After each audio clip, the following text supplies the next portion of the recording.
Hello दोस्तों, स्वागत है आपका आज की इस खतरनाक और रोमांचक कहानी में, जहां अच्छाई और बुराई के बीच छिड़ता है ऐसा खेल जिसे देखने के बाद आप भी कहेंगे ये कोई साधारण कहानी नहीं है। वश लेवल 2 में लौटता है प्रजापति का खौफ और सामने आता है अधर्व, जो अपनी बेटी को बचाने के लिए लड़ रहा है एक ऐसी शक्ति से जो इंसान नहीं बल्कि डर की परिभाषा है। तो तैयार हो जाइए, आज हम समझेंगे इस फिल्म की पूरी कहानी, हर ट्विस्ट, हर डरावना सीन, एक्सप्लेनेशन स्टाइल में। 12 साल पहले एक पिता ने अपनी बेटी को बचाने के लिए अंधकार से टक्कर ली थी, लेकिन आज वही अंधेरा फिर से लौट आया। यह है वश लेवल 2 की कहानी। फिल्म वहीं से शुरू होती है जहां पहले हिस्से की यादें पीछे छूट चुकी थी। अधर वही पिता जिसने अपनी बेटी आर्या को तांत्रिक प्रजापति के वश से छोड़ाया था। सालों बाद सब कुछ सामान्य दिखता है, लेकिन अधर की आंखों में वो दर्द आज भी है। वो मान चुका है कि जीत उसकी थी, मगर भीतर कहीं डर भी छुपा है। वो बुराई कभी वापस आ सकती है या नहीं, उसने अपने कैद में रखा है। सालों तक जो दर्द उसे मिला, उसके बच्चों को मिला, वही दर्द वो 12 साल से उसको दे रहा है। उसके बाद हमें दूसरा दृश्य दिखाया जाता है और वही होता है। एक दिन एक गर्ल्स स्कूल में एक खौफनाक घटना होती है।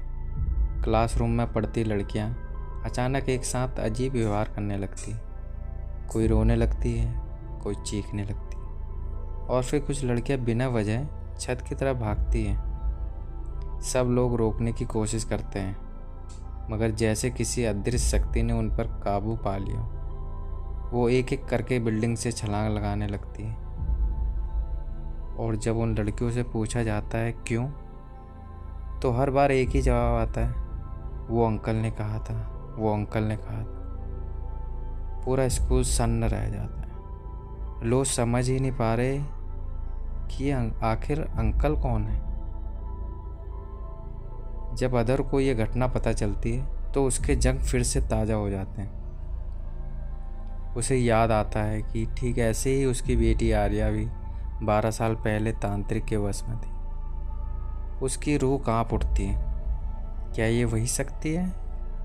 क्या प्रजापति की आत्मा किसी और रूप में चली गई है, या उसका कोई साथी, या ये तंत्र विद्या किसी और को भी पता है? धीरे धीरे शहर में अजीब घटनाएं होने लगती हैं। सिर्फ स्कूल की लड़कियां ही नहीं, बल्कि और लोग भी बुरे सपनों, अजीब आवाज़ों और अनदेखी शक्तियों का सामना करने लगते हैं। कहीं बच्चे अपने माँ बाप से कहते हैं मुझे वो अंकल रोज़ मिलने आते हैं। कहीं महिलाएं अचानक वो अपने बच्चों को चुप कराने लगती है, लेकिन वो कुछ नहीं सुनते, बस यही कहते हैं यहाँ से चले जाओ। अधर समझ जाता है ये बुराई अब सिर्फ उसकी बेटी तक नहीं, ये अब पूरे समाज पर कब्जा करने लगी है। अधर का दिल दोबारा नहीं मानता कि वो अपनी बेटी या किसी और मासूम को उस दानों के हाथों मरता हुआ देखे। वो हर संभव कोशिश करता है उस शक्ति का सामना करने की। स्कूल की एक लड़की पुलिस वाले से आके कहती है प्रजापति को वापस। अधर ये बात सुन लेता है तो वो खुद वहाँ चले जाता है। वो समझ जाता है ये वशीकरण करने वाला यहीं आसपास ही होगा। अधर फिर से उस अंधकार से टकराता है। वो देखता है कि जिन लड़कियों पर कब्जा है वे सब ये जैसे एक धागे से बंधी हुई है। उनकी आंखें खाली, चेहरों पर भावहीनता और हर किसी की जुबान पर एक ही नाम, अंकल अंकल। अधर आखिरी कोशिश करता है अपने विश्वास, अपने साहस और अपने पितापन से। क्या वो इन सबको छुड़ा पाएगा, या ये अंधकार इस बार भी गहरा साबित होगा? अधर समझ जाता है कि ये वशीकरण करने वाला यहीं आसपास ही होगा, तो वह उसे ढूंढने लग जाता है। तो देखता है वो क्लासरूम में ही बैठा है। वह यह शर्त मान जाता है कि वह प्रजापति को वापस करेगा, लेकिन वह इस बार अपनी एक शर्त भी रख देता है कि उसे सबसे पहले उसकी बच्ची को सही करना होगा। वह विलन इस बात को मानता नहीं। वहाँ ज़्यादा शोर होने की वजह से वह बच्चों से उनके माता पिता को मरवाने लग जाता है। और जिस बच्चे से कहता है सांस रोको, वह सांस रोकने लग जाता है। बहुत सारे बच्चे तो समाज में जाके लोगों को मारने लग जाते हैं, उन्हें पता ही नहीं होता वो कर क्या रहे। इस तरह अधर उसको अपने घर ले जाता है। घर ले जाकर वह अपनी बेटी आर्या को सही करने के लिए कहता है, लेकिन प्रजापति का साथी सबसे पहले कहता है मुझे प्रजापति दिखाओ, उसके बाद मैं यह कार्य करूँगा। अधर उसको प्रजापति के पास ले जाता है। फिर अधर कहता है अब मेरे बच्चे को सही करो। वह समझ नहीं पाता कोई 12 साल से इतने वश में कैसे रह सकती है। वशीकरण तो एक सीमित समय तक ही रहता है। तो वह अधर से पूछता है क्या तुमने कुछ उससे ले रखा था?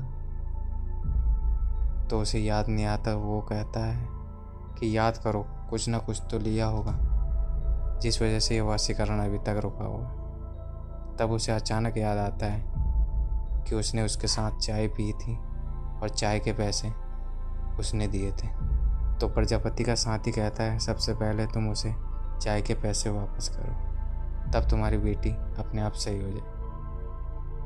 पैसा देते ही प्रजापति को अधर की बेटी सही हो जाती है।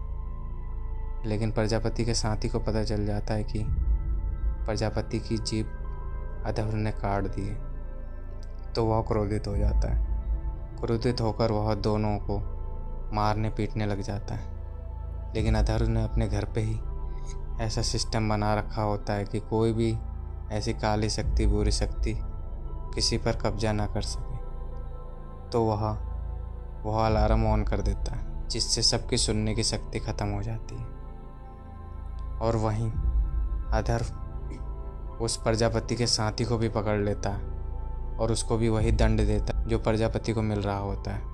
यहीं पर ये स्टोरी ख़त्म होती है और बहुत अच्छे से इस पूरी फिल्म का एंड होता है और सारे बच्चे सही सलामत अपने घर पहुंच जाते हैं और प्रजापति को वहीं बांध के रखा जाता है और उसके साथी को भी साथ। अधर हमेशा अब उन्हें मारता है, उन्हें वही दंड देता है जो उसकी बच्ची ने सहा है। यहीं पर फिल्म का दी एंड होता है। तो दोस्तों यह थी वश लेवल 2 की पूरी कहानी। एक पिता का संघर्ष, एक बेटी की मासूमियत और एक अंधेरे तंत्र का जीत और हार का। लेकिन सबसे बड़ा सवाल यही है, क्या प्रजापति सच में ख़त्म हो गया है? उसका साथी सच में ख़त्म हो गया है? यही इसकी शुरुआत है एक और नए अध्याय की। ये फिल्म हमें ये सिखाती कि अंधकार कितना भी गहरा क्यों ना हो, अगर हिम्मत और विश्वास हो तो रोशनी हमेशा लौटती है।